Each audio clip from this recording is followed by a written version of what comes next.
ګرانو زده کوونکو سلام، ښه راغلاست. خدای دې وکړي چې ټول روغ او جوړ اوسئ او خپل درسونه په منظم او دقیق شکل باندې تعقیب کړئ. زده کوونکو آیا ستاسو تېر لوست په یاد دی چې موږ خپل په تېر لوست کې څه شی لوستي وو؟ موږ خپل په تېر لوست کې په انسان کې د جنس پورې تړلي صفتونه او همدارنګه د همدغه صفتونو له ډلې څخه یو هم د رنګ روڼوالی یا هم د رنګ نه لیدنه وه چې دغه موضوع په هکله مو موږ په تېر لوست کې خبرې کړلې. موږ وویل چې زیاتره ناروغۍ یا ستونزې د ایکس کروموزوم لخوا پیدا کیږي.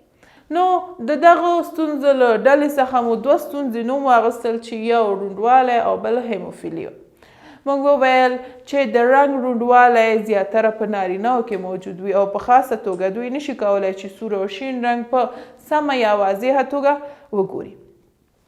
ولې دغه ناروغي زیاتره په نارینهو یا هم په سړیانو کې ده؟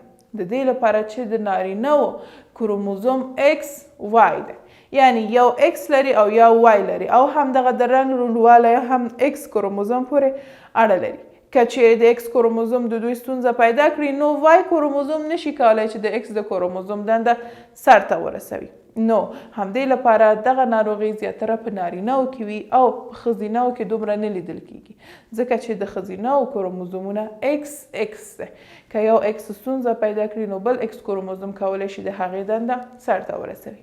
او همدارنګه همدغه موضوع ته مرتبط نور موضوعات هم ولوستل. نو که چیرې تاسو په تېر لوست کې بیا هم کومه پوښتنه لرئ کولی شئ چې کومنټ کې له موږ سره شریک کړئ. اوس راځئ زده کوونکو چې خپل نننی لوست پیل کړو. زده کوونکو زموږ د ننني لوست عنوان د پولیجن صفتونه. پولیجن صفتونه کوم صفتونو ته ویل کیږي؟ ځینې صفتونه د انسانانو په بدن کې موجود دي لکه د پوستکي رنګ، د سترګو رنګ، د قد لوړوالی او همدارنګه نور ډېر صفتونه دي چې د جینونو په واسطه دا تعینیږي او یا هم کنټرولیږي. خو هغه صفتونه چې د دوو یا زیاتو جینونو په واسطه کنټرولیږي هغې ته څه ویل کیږي؟ هغې ته پولیجن ارثي خواص ویل کیږي. موږ وویل چې مختلف صفتونه د مختلفو جینونو په واسطه کنټرولیږي، خو هغه صفتونه چې د دوو یا د دوو څخه زیاتو جینونو په واسطه کنټرولیږي هغې ته د پولیجن ارثي صفتونه نوم ورکول شوی دی. کولی شي چې په عین کروموزوم یا هم مختلفو کروموزومونو په سر دوی واقع وي، یعنی د همدغه صفت جینونه دا امکان لري چې همدغه جینونه یو کروموزوم په سر واقع وي، یا هم دا امکان لري چې همدغه جینونه نیم یې د یو کروموزوم په سر او نیم یې هم د بل کروموزوم په سر واقع وي. ځکه چې موږ په تېر لوست کې ولوستل چې د انسان د بدن جینونه څومره دي؟ د 3000 نه تر 4000 پورې. نو زده کوونکو د همدې لپاره د انسان بدن کې د یو صفت لپاره مختلف جینونه موجود دي. مثلا که موږ د انسان یا هم د انسانانو د پوستکي رنګ په نظر کې ونیسو، د بعضې خلکو د پوستکي رنګ تور دی، د بعضې خلکو د پوستکي رنګ سپین دی، د بعضې هم ګندمي دی. نو ولې همدغه رنګونه یو د بل سره توپیر کوي؟ ځکه چې د دوی جینونه یو د بل سره توپیر کوي. یعنی د انسانانو د بدن د پوستکي رنګ لپاره یا همدغه صفت لپاره مختلف جینونه موجود دي او مختلف جینونو موجودیت ته څه ویل کیږي؟ پولیجن صفتونه ویل کیږي. دا هم پولیجن صفتونه. اوس راځئ چې خپل بله موضوع ولولو. بله موضوع مو وژونکي جینونه دي. وژونکي جینونه یعنې څه شی؟ یعنې د انسانانو د مړینې سبب کیږي. نو خپل لوست کې به یې ولولو. ځکه همدغه جینونو ته وژونکي جینونه ویل کیږي چې بلوغ مرحلې څخه مخکې همدغه ژوندی موجود کې چې دغه جینونه موجود دي همدغه ژوندی موجود یا هم انسان مري. یعنی کوم انسان په بدن کې چې دغه جینونه موجود دي دغه انسان یا هم دغه ماشوم، ځکه چې تر بلوغ دورې پورې دا نه رسیږي، مخکې د بلوغ دورې نه دغه ماشوم یا هم دغه انسان مري. او همدارنګه مور او پلار خپل په جینوم کې که چیرې دا ډول فکټورونه ولري همدغه ډول فکټور موجودیت د دې سبب کیږي تر څو همدغه ماشوم مخکې د زیږیدنې څخه شي مړ شي او یا هم مړ تولد شي. د دې ډول جینونو نتیجه تل پټه وي، ځکه چې کوم ماشومان یا هم کوم ژوندي موجودات چې په دغه ناروغۍ باندې اخته وي یا هم دغه جنونه د دوی په بدن کې وي دغه ژوندي موجودات مخکې د بلوغ د دورې څخه مري. یعنی دوی ته یا هم تر هغه حد اندازې پورې نه پاتې کېږي تر څو همدغه پکې تشخیص شي یا هم همدغه وژونکي جینونه پکې تشخیص شي.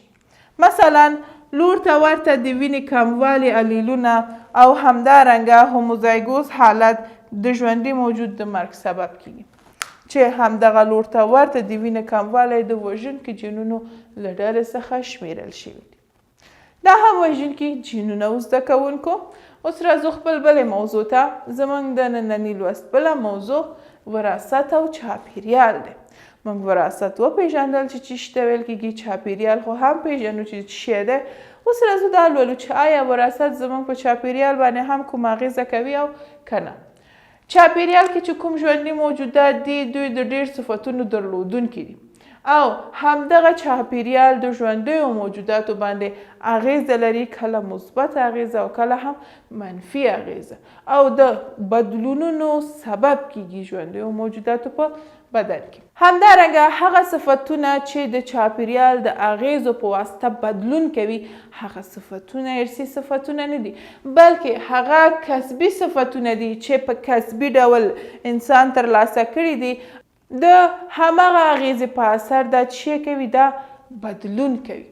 دغه بدلون ته چې ویل کېږي اصلاح یا هم موډیفیکیشن ویل کېږي او همدغه اصلاح یا موډیفیکیشن په دوه ډوله ده، یو دوامداره اصلاح او بله هم غیر دوامداره او یا هم نادوامه اصلاح.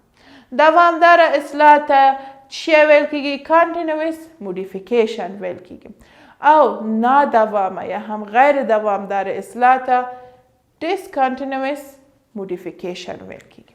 یعنی د چاپیریال په اساس یا هم د چاپیریال په واسطه چې کوم بدلونونه منځته راځي که چیرې همدغه بدلونونه دوامداره وي ورته کانټینوس موډیفیکیشن ویل کېږي او که چیرې دوام ونه لري یعنی پایښت ونه لري ورته ډیسکانټینوس موډیفیکیشن ویل کېږي. او بله موضوع چې باید هغه زده کړو هغه دا ده چې کوم بدلونونه چې د چاپیریال په واسطه ژوندیو موجوداتو په بدن کې رامنځته کیږي هغه زیاتره فینوټایپیکي وي، یعنی ارثي خصوصیاتو باندې کومه اغېزه نه لري. د غیر دوامداره بدلون لپاره مونږ کولی شو چې د پتوني ګل نمونه ورکړو. مثلا پتوني ګل هغه ګل دی چې په مختلفو رنګونو پیدا کیږي او که چیرې د تودوخې درجه د 10 درجه د سانتیګریډو څخه پورته لاړ شي او یا هم د تودوخې درجه پورته لاړ شي د همدغه ګل د رنګ د تغییر یا د بدلون سبب کیږي چې همدې ته مونږ څه ویلی شو غیر دوامداره بدلون یا هم ډیسکانټینوس موډیفیکیشن. ځکه چې که چیرې دې باندې زیاته تودوخه راغله دې خپل رنګ بدل کړ نو بیرته همدغه تودوخه که ورڅخه واخیستل شي رنګ یې بیرته اصلي حالت ته راګرځي. یا که چیرې بل مثال موږ ورکړو د مور او پلار یا هم د مور یا پلار لاس او پښه د کوم حادثې په ترڅ کې پرې شو. ستاسو په نظر آیا نوی نسل چې منځته راځي د هغې لاس او پښې به هم پرې وي یعنی هغه به هم معیوبه وي؟ نه، ځکه چې د دغه مور یا پلار چې لاس او پښې پرې شوی دا کسبي ډول دی ترلاسه کړي. مثلا ټکر یې کړی، مثلا یو بله پیښه شوې د خپل لاس او پښه له لاسه ورکړې ده نو دا کسبي ډول د چاپیریال څخه ترلاسه کړي دي او دا هیڅ کومه اغېزه همدغه جینټیک باندې یا هم جینونو باندې نه لري تر څو دا نوي نسل ته انتقال وکړي او نوی نسل هم په معیوب شکل باندې نړۍ ته راشي. سربیره پر دې چې چاپیریال عوامل په جن باندې کوم اغېزه نه لري یعنی کوم جینټیکي تاثیر په ژوندي موجوداتو کې نه لري خو بعضې نور موارد دي چې بیا دا په جن کې تغییرونه او بدلونونه منځته راوړي. مثلا د مختلفو عواملو په ترڅ د مختلفو وړانګو استفاده کول، د مختلفو درملو استفاده کول چې همدغه عوامل په مستقیمه توګه جنونو باندې اغېزه لري. او همدارنګه صفتونه هم په دوه ډوله دي، ثابت صفتونه او بل چې د زده کوونکو غیر ثابت صفتونه. ثابت صفتونه کوم صفتونه ته ویل کېږي؟ ثابت صفتونه هغه صفتونه ویل کېږي چې په ارثي ډول دا تعیین شوي وي یعنی په جینوټایپ کې دا تعیین شوي وي او بدلون نه کوي. مثلا د وینې ګروپونه چې موږ خپل په تېرو ټولګیو کې د وینې ګروپونه مو لوستي وو. وینې ګروپونه ثابت صفتونه دي ځکه چې دا په ارثي ډول د والدینو څخه نوي نسل ته انتقال کړی دی او د جینونو په واسطه منتقل شوی دی. نو دې ته موږ ثابت صفتونه وایو. غیر ثابت صفتونه کوم صفتونه دي؟ هغه صفتونه دي چې د شرایط د بدلون په واسطه د انسانانو په بدن کې منځته راغلي. مثلا ستاسو د جلد رنګ سپین دی خو که چیرې تاسو زیات په ګرمه هوا کې وګرځئ او یا هم ډېر وخت د لمر د تودوخې درجې لاندې وګرځئ ستاسو د جلد رنګ تورېږي. ولې؟ ځکه چې د میلانین زیاته اندازه دلته تولیدېږي.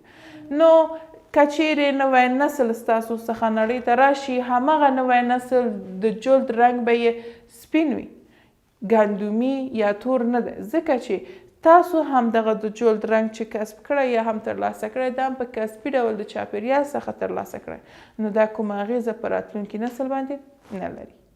زده کوونکو دا هم وراثت او چاپیریال و چې ومو لوستل چې وراثت څه اغیزه په چاپیریال باندې لري. نو راځئ چې خپل لوست په خلاصه توګه ووایو چې کوم موضوعات موږ خپل په ننني لوست کې زده کړل. موږ پولیجن صفتونه ولوستل چې پولیجن صفتونه کوم صفتونو ته ویل کیږي. موږ ویل که چیرې یو صفت د مختلفو جینونو په واسطه کنټرول شي همدغه حالت ته پولیجن صفتونه ویل کیږي. بله موضوع مو چې ولوستله هغه وژونکي جینونه و.